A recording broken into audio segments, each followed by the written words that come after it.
Hi everyone, it's Kathy. Thank you so much for joining me. It's time for another collaboration with my friend Marla over at Mad About Cards and Crafts. And this month we decided to do a fun fold card. The stamp set that I'll be using is the Happy Fall set from Not Too Shabby.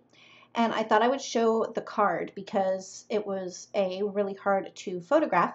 And I also wanted to show you the mechanism so that you would have an idea of where we're going to be going with this. To make this card, you'll need a piece of cardstock that measures 8.5 by 5.5. That'll be your card base. Then you'll need a white piece of cardstock that measures 8 by 5.25. A little strip of patterned cardstock, if you'd like, that's optional, that measures a little bit under 2 inches by 5.25. And then another piece of patterned paper to go on the front of the card that measures 4 1/8 by 5 3/8. So I'm going to start out by showing you how to do all the scoring for the bits and the pieces. Then we'll get into the stamping and the coloring, and then at the very end we'll put the whole card together. So to start out, you want to score your 8.5 by 5.5 piece of cardstock as you normally would for a side folding card at 4 1/4.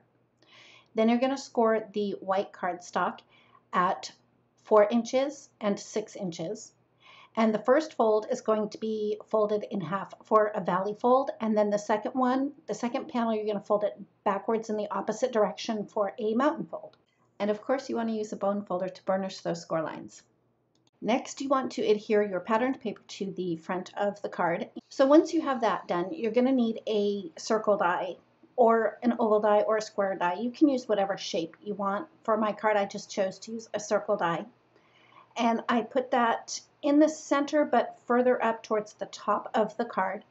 And then I ran it through my Gemini Junior. Now, when you run it through your die cutting machine, you want to make sure that you open your card because you only want to cut a hole in the very front of the card. Then I took a scrap of the same color gray cardstock, and then I used 2 circle dies so I could create a frame to go on the front of the card. To create the frame, you do want to make sure that you use the same size dies you did on the front of the card, and then go up 1 or 2 sizes in your die set. Moving right along, I'm going to go ahead and do all of the stamping. And for the little circle on the pull-out part of the card, I'm going to be stamping the little crow. And I did use a post-it note so that I could create a mask so that I could have my little crow standing in front of the pumpkin. I did stamp the images using Memento Tuxedo black ink onto a piece of Cougar super smooth cardstock. And before I forget to mention it, I'll have a link to Marla's video in the description box below. I'll also list all of the products that I used, as well as the Copic colors that I used, and the measurements for all of the bits and pieces. That'll also be down below for you as well. After I stamped the crow and the pumpkin, I wanted to do the stamping on the panel that's going to go on the inside of the card.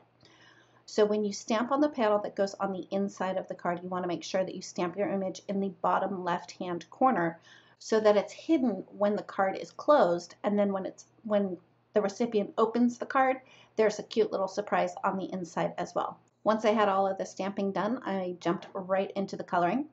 I'm going to share how I colored the crow, but not the pumpkin, because I just did pumpkins in a previous video. So to color in my crow, I'm using BV29, BV25, and BV23. I started with the BV29 and I used it very, very sparingly on the sides of his face. And then I did draw it out a little bit more where his beak meets the bottom of his face. And I pretty much just used it where there would be shadows. So where his little wing is over his body, I put a shadow under there. Where his beak is over his body, I put a shadow underneath his beak. Then I came in with the BV25 and blended out the BV29 just a little bit. I didn't want to go too far in because, again, I didn't want to lose the definition of his eyes and his little rosy cheeks. I blended all of that out with the BV23. Then I moved on to his beak, and to be perfectly honest, I'm not too happy with how orange his beak turned out. I would have liked to have it have been a little bit more yellow, but the colors that I chose were more orange. So I'm going to go through and color the beak, and then I'm going to bring in a yellow to brighten it up.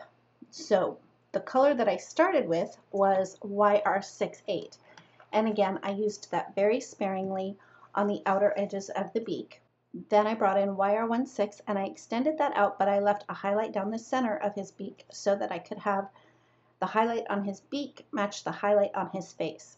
Then I came in with YR15 and filled in the rest of his beak.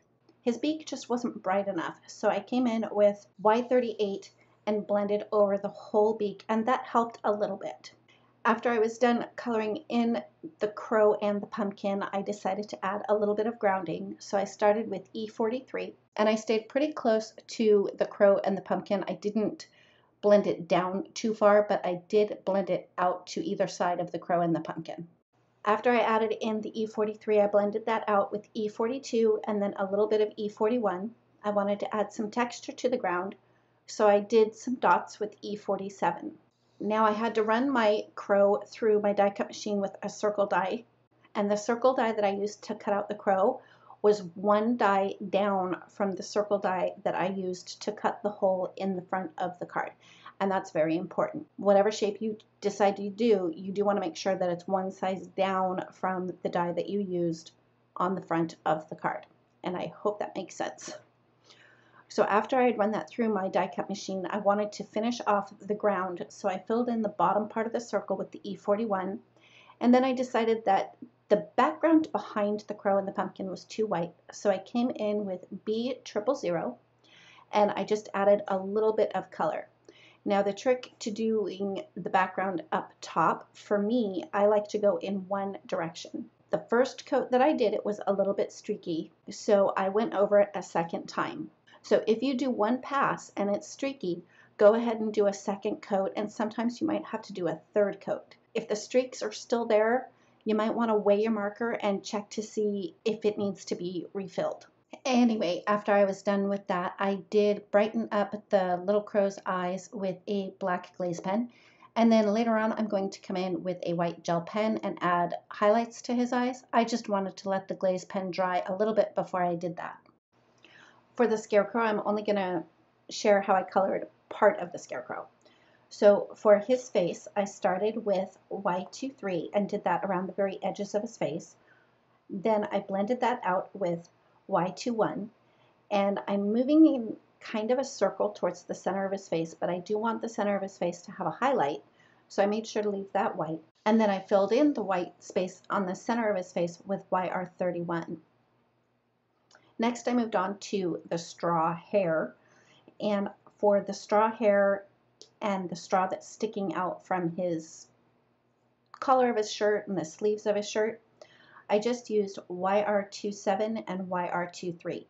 So for his hat and his pants, I started out with YG93, and I concentrated the YG93 closer to the edge and the bottom of the rim, and then just above the rim of his hat, and of course underneath the little crow. On his pants, I concentrated the YG93 underneath his shirt and on the outer edges. Then I filled the rest of it in with YG91 and decided that I didn't have quite enough contrast, and I wanted to really add contrast to his hat, especially because of how the rim is drawn. So I brought in G94 and added that in to the areas where it would be the darkest. And then I come back in with the YG93 to blend that out just a little bit, but I did maintain that highlight and did come back in with YG91 one more time to blend all of it out.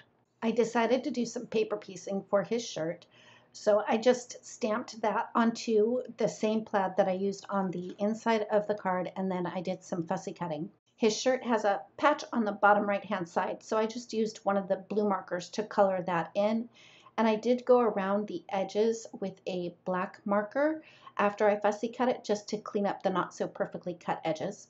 I used liquid glue to adhere that into place, and then to add a little bit of interest to the patch on his hat and on his pants, I used a white gel pen to add stripes to those patches. Then I decided that I needed more contrast on his face, particularly around the bottom and the sides of his face and underneath his straw hairline. So I came in with Y26 and added just a little bit of that just to get a little bit more contrast, and I also added it to his hands as well. Now that all of the coloring is done, it's time to put the card together. So I used a glue pen on the back of the circle frame so I could adhere that to the front of the card. Once I had the frame adhered to the front of the card, I adhered the inside of the card. Now when you're adding the adhesive on the back of the panel that's going to go on the inside, you make sure that you only put adhesive on the 4-inch area.